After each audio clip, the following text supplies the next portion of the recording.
Good morning, everybody. Apologies for the Facebook Live. It isn't happening today because Facebook keeps shutting down on me. So I'll start again. My name is Deborah Byrne and I am from Deborah Byrne Psychology Services, known across social media as DBpsychology. What I'm talking about this week is seasonal affective disorder. And as I said in the first video, it is all to do with this week's blog, and it is at www.deborahbyrnepsychologyservices.com, and you can check out the full blog, which is much more detailed than this live will be. So seasonal affective disorder, it is a depression. It is a depression that is caused seasonally, and it is every much as serious as mainstream, if you like, a mainstream depression. I don't like using the word mainstream depression, but as depression itself.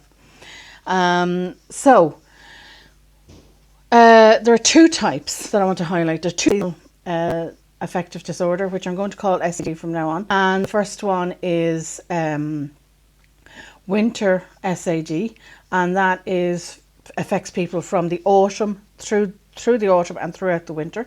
They usually start to feel the symptoms during the early autumn months, and usually around late August, September. Definitely by the beginning of October, you will definitely start to feel the symptoms of SAD. And then there is a little known fact, but there is a second type of SAD, and that is summer SAD. It's about 10% of SAD cases, and they are affected in the spring months. So they'll start to feel this about February. They'll start to feel the symptoms coming up. Definitely March, you'll start to feel the symptoms, and it runs through spring and summer. It's not just for 3 months of the year. It's not just for the 3 months of winter and 3 months of summer. It is autumn, winter, and then if it's summer SAD, it's spring, summer, and you'll start to feel better, in the autumn if you've summer SAD. As the light reduces, for summer SAD, it is the reverse of winter SAD, and it is caused by the light. We know that it is caused by the light, and there are other causes too, but you can check those out in the blog. With the winter SAD is primarily to do with the lack of daylight, and in the summer it's too much daylight, so it's the reverse. You are going to, of course, have the typical depressive symptoms, but there are specific symptoms to winter SAD and typical symptoms related to summer SAD. So I'm just going to list them off, some of those ones that I want to highlight. So with winter SAD, you have oversleeping, an increase in appetite, and of course then weight gain, and low energy. So that's for winter SAD sufferers. And for summer SAD sufferers, it'll be insomnia. It'll be the opposite then. Instead of oversleeping, you'll have insomnia, you'll have poor appetite. So therefore you will lose weight, and then you will get agitation or irritation as well at that time. So I have a full list of all the symptoms broken down and highlighted in the blog. Now, the one thing I want to say to you, and it's very, very important, is a lot of people with SAD won't have gotten it diagnosed, and you must get it diagnosed, because with SAD, it gets worse the longer it's left untreated. Treatment is very effective, and it is really a case of a lot of maintenance and self-help, and I'll come to treatment in a moment, but you must get a definitive answer and a diagnosis. So therefore, first port of call, GP. The GP may be able to help you here and help you get either give you a diagnosis, or will be able to refer you on to specialists if it's severe. Mild SAD, again, you can have very mild SAD, so you may think, God, I feel a bit low in the winter time, or I feel a bit lower in mood in the summertime.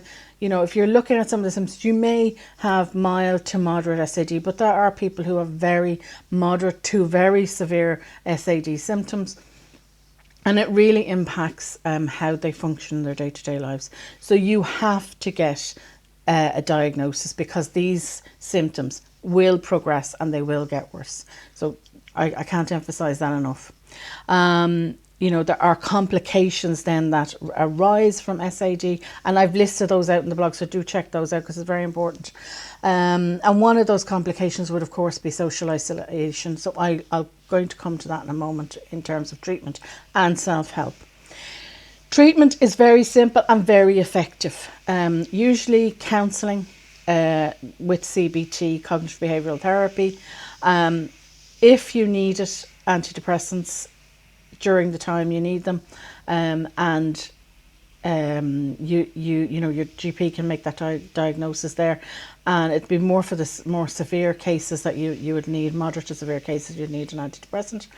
Light therapy for those that are winter SAD sufferers. Also, alternative therapies. Try alternative therapies as well, and I recommend a number of them in the blog. And then the main thing I would say is self-help. And why I say self-help and why I want to talk about SAD now is because SAD preparation is the key. So if you are somebody who, and 90% of the cases are in the winter, if you suffer and you know you suffer from SAD in the autumn winter, preparation now for next autumn winter is when you need to be doing your self-help. Now when you're feeling a bit better, now is when you do your self-help. Now is when you get the therapy. Now is when you start the foundations of helping yourself and the treatment, the basis of treatment. So in saying that, so what can you do to help yourself? You know, you've gone to your GP, you've got a definitive diagnosis, you're getting assistance in terms of maybe some counselling, which would be great. If you're not getting counselling, if you're not bad enough and you don't need counselling, you know, self-help is the way to go. So basic self-care, you have to have your base. I harp on about it, I know I harp on about it, but you have to have a foundation of basic self-care, otherwise everything else falls apart. You know, the foundation, this is the foundation of the house called you, as I say. If that is crumbling, everything else is going to not work. Nothing else will work. You have to have your basic self-care, and I have a blog for that. Included in that self-care is meditation. Included in that, I would say, is journaling. Included in that is gratitude work. Also, thought patterns. You have to start recognizing your thought patterns. And that's why I say to people to do meditation, because when you start to do meditation, you start to relax. You start to do stress reduction, which is extremely important for somebody with SAD, is to have stress reduction and use stress reduction techniques. When you do that, you start to realize what the thought patterns are in your own head.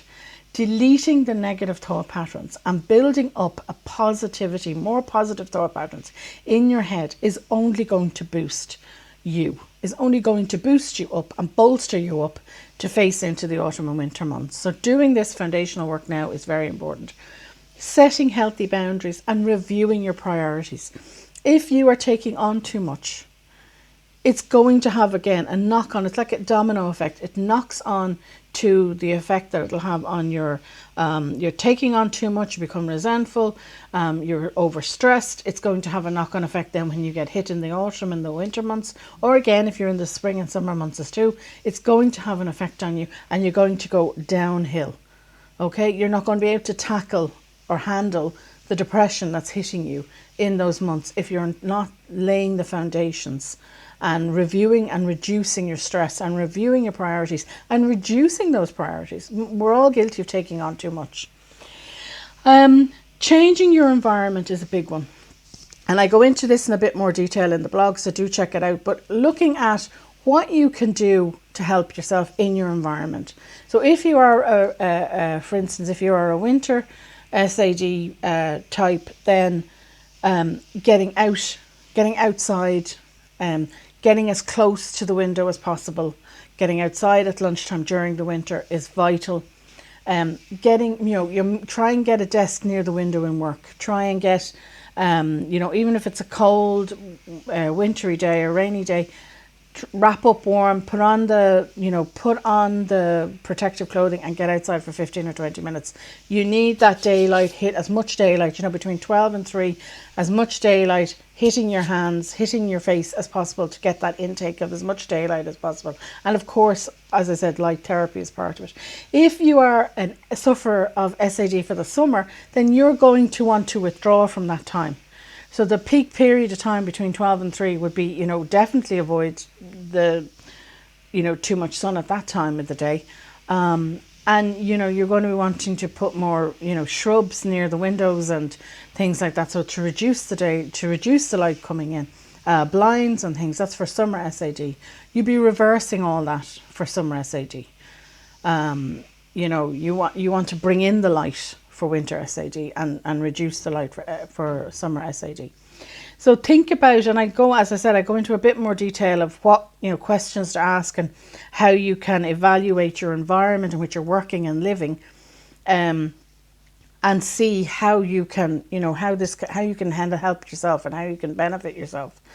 Of course, your diet, a balanced diet. You may need nutritional support because of, as I said, diet is going to be affected. You either eat too much or you'll eat too little. So, you've got to look at that. Reducing caffeine and alcohol, as always. Alcohol is a depressant, so, you're going to have to look at that. Getting outside, as I said, exercising, of course, any form of exercise, but particularly about getting outside for a walk during the winter months is very important, during as much daylight as possible. Getting help with your sleep. As I said, the symptoms are sleep problems. They have major sleep problems with SAD, so you need help with your sleep. So you need to talk to your GP to get help with your sleep, but also the meditation, the journaling, as I've said before, all helps to improve your sleep. And there are many other techniques there, and I have a whole blog on sleep, and I've talked about sleep in one of my Facebook Lives before. Now, as I said, SAD causes social isolation. So I'm going to suggest hobbies and interests, and the two reasons for that: one, you're distracting yourself, but two, you're tackling the social isolation. So the hobbies really should be ones where you have to interact with other people. You're meeting other people, you're seeing other people. Even if you're just going to the gym and you're seeing other people, you have to say hello to people. You have to interact in some way. You want those type of hobbies where you're interacting. Because with depression, any type of depression, you're going to want to withdraw, you're going to want to not be around people, and that's the depression talking. That isn't you, that is the depression talking, your depression and your anxiety talking. So you want to start pushing yourself a little bit more into those types of hobbies. And for that reason, because as I said, isolation is a big problem. And the other major thing, and the last thing I'll say this morning, is you have to have a team of supporters. It's important not just for you, but also for your family, maybe to get support too. But having that team of supporters, so your GP will, of course, will be on that. If you have a counsellor, they will be on that team. But then having at least one good friend, and having the support of people in work that understand that this is how you're affected, is important. It's very, very, very important. So try and get the family and friends in to support you. Again, reducing the social isolation and having a good laugh. Have a good laugh with people. You need that. You need to be doing everything you can to boost the positivity in your life. So I'm going to leave it there this morning, and thank you all for watching. And I will see you all. There's a new blog coming out on Monday as usual, and I will talk about it next Saturday morning at 10 o'clock, and hopefully Facebook Live will be working by then and it won't shut down like this week. Okay, thank you.